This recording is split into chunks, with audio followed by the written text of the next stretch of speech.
السلام علیکم ورحمۃ اللہ وبرکاتہ۔ آپ لوگ جانتے ہیں کہ کووڈ-19 اور کورونا وائرس نامی مہلک اور وبائی بیماری بہت تیزی کے ساتھ ساری دنیا میں پھیلتی چلی جا رہی ہے۔ ہمارے ملک میں بھی اس بیماری سے متاثر ہونے والے لوگوں کی تعداد میں روز بروز اضافہ ہوتا چلا جا رہا ہے، جو بڑی تشویش کی چیز ہے۔ ماہرین کا کہنا ہے کہ یہ بیماری آپسی میل جول سے بہت تیزی کے ساتھ بڑھتی ہے اور دنیا اب تک اس بیماری کے علاج کے لیے کسی دوا کو تجویز کرنے میں اور بنانے میں کامیاب نہیں ہو سکی ہے۔ اس بیماری سے بچاؤ کا ایک ہی راستہ ہے اور وہ ہے ساودھانی برتنا، احتیاطی تدابیر پر عمل کرنا، سوشل ڈسٹینس کو بنائے رکھنا اور آپسی میل جول سے جہاں تک ممکن ہو سکے بچے رہنا۔ اس لیے آپ لوگوں سے اپیل کی جاتی ہے کہ اس مہلک بیماری سے بچاؤ کے لیے سرکار کی طرف سے جاری کیے جا رہے نردیشوں کا پورے طور پر پالن کریں، ڈاکٹروں کی طرف سے جاری کردہ ہدایات پر عمل کریں، سوشل ڈسٹینس کو بنائے رکھیں اور آپسی میل جول سے رکے رہیں، گھروں میں رہیں،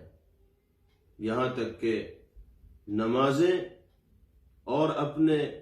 دھارمک کاریہ کرم کو، مذہبی امور کو بھی گھروں میں رہتے ہوئے انجام دیں، بغیر کسی سخت ضرورت کے گھر سے باہر نہ نکلیں، سڑکوں پر جمع نہ ہوں، گلیوں کے اندر نہ گھومیں۔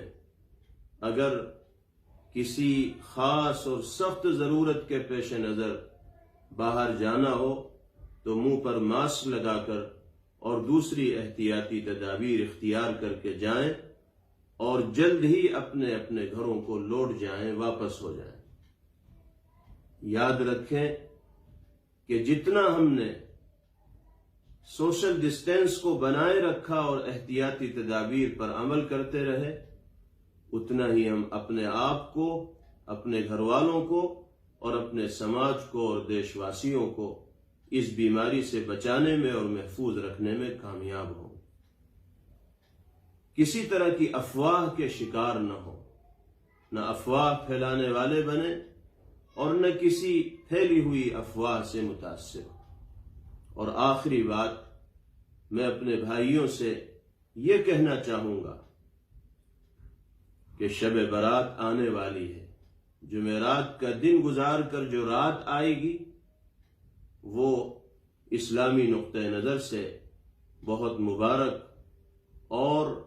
فضیلت والی رات ہے۔ ہمیں اس رات میں بھی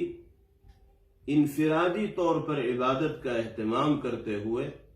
اپنے اپنے گھروں کے اندر رہنا ہے۔ نہ مساجد کا رخ کرنا ہے، نہ قبرستان جانا ہے، نہ کوئی مجمع اور بھیڑ اکٹھی کرنی ہے، بلکہ اللہ جیسی توفیق دے اس کے مطابق اپنے اپنے گھروں میں رہتے ہوئے قرآن پاک کی تلاوت میں، ذکر و اذکار میں، دعا میں اور اللہ کے سامنے حاضر ہو کر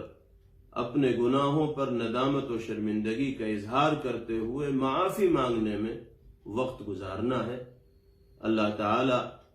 ہم سب کو دونوں جہاں کی کامیابیوں سے مالا مال فرمائے اور ساری دنیا کو باری تعالی ہر طرح کی بیماریوں سے اور اس وقت جاری مہلک وبا سے محفوظ فرمائے۔